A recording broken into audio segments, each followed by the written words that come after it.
Kolkata RG Kar medical കോളേജിലെ യുവ ഡോക്ടറെ ബലാത്സംഗം ചെയ്ത് കൊലപ്പെടുത്തിയിട്ട് ഇപ്പോൾ 7 ദിവസം പിന്നിടുകയാണ്. പ്രതിഷേധം വളരെ ശക്തമാവുകയാണ്. അത് കൊൽക്കത്തയിൽ മാത്രമല്ല, രാജ്യത്തിന്റെ പല ഭാഗങ്ങളിലേക്ക് ആ പ്രതിഷേധം വ്യാപിക്കുകയും ചെയ്യുന്നുണ്ട്. ആരോഗ്യ പ്രവർത്തകർക്ക് പുറമെ പൊതുസമൂഹവും സമരത്തിൽ പങ്കാളികളാവുന്ന കാഴ്ചയും ഇന്ന് കണ്ടു. ഡൽഹിയിലും ഇന്ന് വൻ പ്രതിഷേധമുണ്ടായി. കൊണാട്ട് പ്ലേസിൽ മനുഷ്യച്ചങ്ങല തീർത്ത് വിവിധ ആശുപത്രികളിലെ ഡോക്ടേഴ്സും ഇന്ന് രംഗത്തെത്തി തെരുവിലിറങ്ങുകയും ചെയ്തു. വിവരങ്ങളുമായി കൊൽക്കത്തയിൽ നിന്നും ബൽറാം നെടുങ്ങാടിയും ഡൽഹിയിൽ നിന്ന് ആർ അച്യുതനും തത്സമയം ചേരുന്നു. ആദ്യം കൊൽക്കത്തയിലേക്ക്. ബൽറാം, വലിയ പ്രതിഷേധം ഇപ്പോൾ ഈ വിഷയത്തിൽ ഉണ്ടാവുന്നുണ്ട്. അത് ആർജിക്കർ മെഡിക്കൽ കോളേജിൽ മാത്രമല്ല, അതിന് പുറത്തേക്ക് കൊൽക്കത്തയുടെ വിവിധ തെരുവുകളിൽ ആൾക്കാർ പുറത്തിറങ്ങുന്നു. അതിൽ കൂടുതൽ സംഘടനകൾ രംഗത്ത് വരുന്നുണ്ട്. ഇന്നിപ്പോൾ സൗത്ത് ലേക്ക് സ്റ്റേഡിയത്തിന് പുറത്ത് വലിയ പ്രതിഷേധം ഉണ്ടാകുന്ന കാഴ്ച നമ്മൾ കണ്ടു. എന്താണ് നിലവിലെ സാഹചര്യങ്ങൾ? അന്വേഷണം ഏതു വഴിക്ക് പോകുന്നു? ഒപ്പം പ്രതിഷേധം, അതിന്റെ ഗതി എന്താണ്?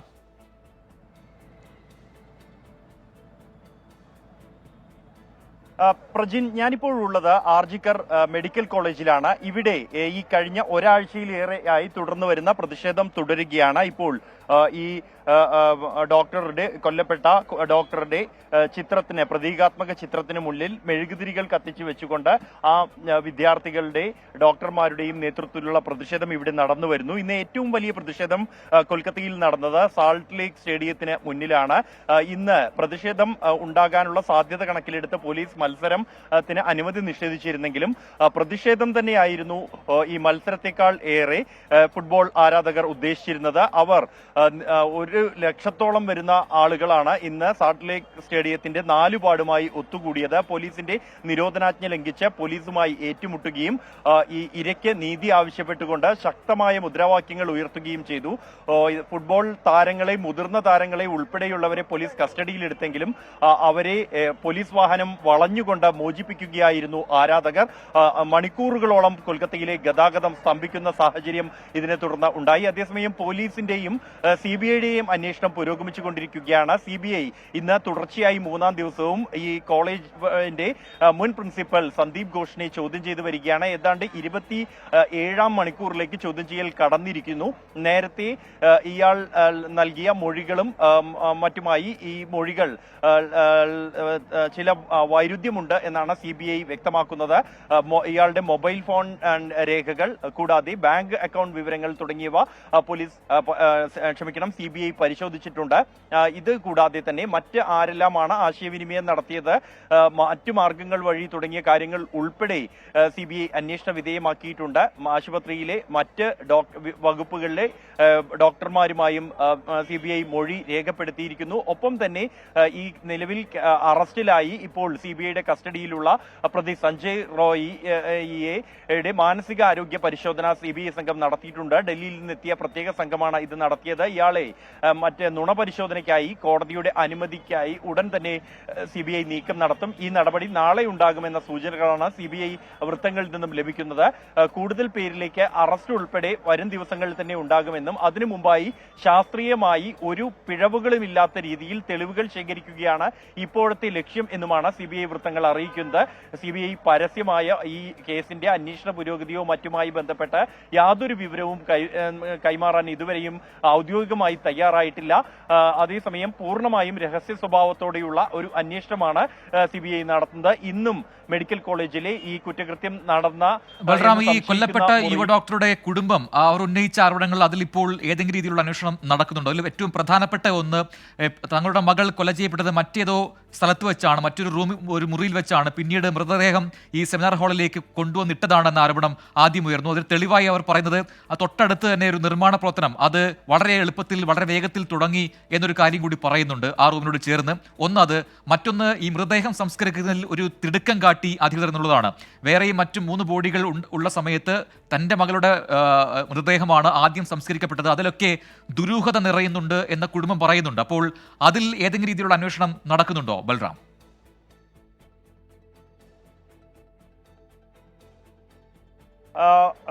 പ്രജിൻ സൂചിപ്പിച്ച പോലെ തന്നെ ഈ പെൺകുട്ടിയുടെ മാതാപിതാക്കൾ ഉന്നയിക്കുന്ന പ്രധാന ആരോപണം എന്നുള്ളത് തെളിവ് നശിപ്പിക്കാൻ ശ്രമിച്ചു എന്നുള്ളതാണ്. അതിൽ പ്രധാനം ഈ മൃതദേഹം കണ്ടെത്തിയ സെമിനാർ ഹാളിലല്ല ഈ കുറ്റകൃത്യം നടന്നത് എന്നും പിന്നീട് അവിടെ എത്തിച്ചതാണ് എന്നുള്ളതാണ്. ഈ കുറ്റകൃത്യം നടന്നത് അല്ലെങ്കിൽ പെൺകുട്ടിയെ കൊലപ്പെടുത്തിയത് തൊട്ടടുത്ത മുറിയിൽ, സെമിനാർ ഹാളിന് തൊട്ടടുത്ത മുറിയിൽ വെച്ചാണ് എന്നാണ് അവർ സംശയിക്കുന്നത്. അതുകൊണ്ടാകാം തെളിവുകൾ നശിപ്പിക്കുന്നതിനായി ആ മുറി മണിക്കൂറുകൾക്കകം തന്നെ അറ്റകുറ്റപ്പണി നടത്തിയത് എന്നുമാണ് കുടുംബത്തിന്റെ സംശയം. ഇക്കാര്യം CBI സംഘം പരിശോധിക്കുന്നുണ്ട്. അത് ഉറപ്പുവരുത്തുന്നതിനായാണ് 3D സ്കാനിംഗ് സാങ്കേതിക സംവിധാനം അടക്കമുള്ളവ CBI ഉപയോഗിക്കുന്നത്.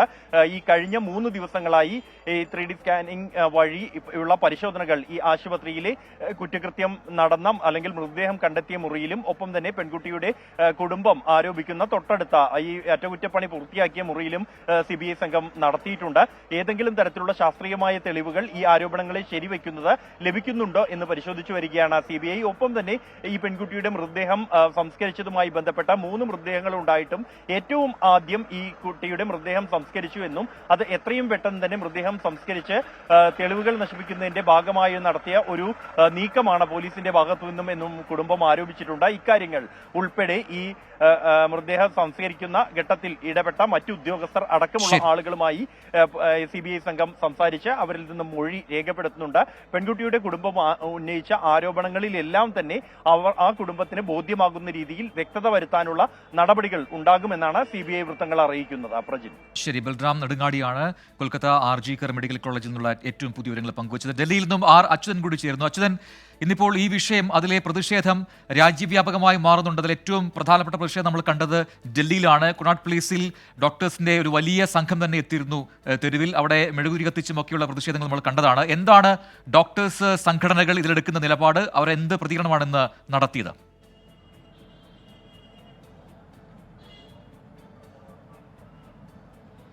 പ്രജിൻ, കഴിഞ്ഞ ദിവസങ്ങളെക്കാൾ വരുന്ന ദിവസങ്ങളിൽ പ്രതിഷേധം ശക്തമാക്കാനാണ് ഈ ഡോക്ടേഴ്സ് സംഘടനകൾ തീരുമാനിച്ചിരിക്കുന്നത്. ഇന്ന് റെസിഡന്റ് ഡോക്ടർമാർ വലിയൊരു പ്രതിഷേധമാണ് ഡൽഹിയിലെ കൊണോട്ട് പ്ലേസിൽ കാഴ്ചവെച്ചത്. ഞാനിപ്പോൾ നിൽക്കുന്ന ഈ രാജീവ് ചൗക്ക് മെട്രോ സ്റ്റേഷനിലെ ഗേറ്റ് നമ്പർ 1 മുൻപിൽ അവർ ചെറു സംഘങ്ങളായി ഒത്തുകൂടി അതൊരു വലിയ സംഘമായി മാറുകയും ഇവിടെ നിന്ന് ഈ പ്രതിഷേധ മാർച്ചായിട്ട് ഈ കൊണോട്ട് പ്ലേസിലെ തന്നെ സെൻട്രൽ പാർക്കിന് ചുറ്റും ആ ഒരു പ്രതിഷേധ പ്രകടനം നടത്തുകയായിരുന്നു. 100 കണക്കിന് ഡോക്ടർമാരായിരുന്നു പങ്കെടുത്തത്. അവർ ആവശ്യപ്പെടുന്നത് ആദ്യമായി കൊൽക്കത്തയിലെ ഡോക്ടർക്ക് നീതി ഉറപ്പാക്കുക എന്നുള്ളതാണ്. അതിനുശേഷം ഡോക്ടർമാർ അവരുടെ തൊഴിലിടങ്ങളിൽ നേരിടുന്ന കുറേ സുരക്ഷാ പ്രതിസന്ധികളുണ്ട്. അതിൽ ഒരു പരിഹാരം, ശാശ്വത പരിഹാരം, അത് കേന്ദ്രം ഇടപെട്ട് നടപ്പിലാക്കണമെന്നൊരു ആവശ്യമാണ്. അതിൽ പ്രാഥമികമായി നൽകുന്നത് CPA നടപ്പാക്കണം, ഒപ്പം തന്നെ CCTVകൾ സ്ഥാപിക്കണം, പോലീസ് എയ്ഡ് പോസ്റ്റ്, അങ്ങനെയുള്ള നിരവധി ആവശ്യങ്ങൾ മുന്നോട്ട് വയ്ക്കുന്നുണ്ട്.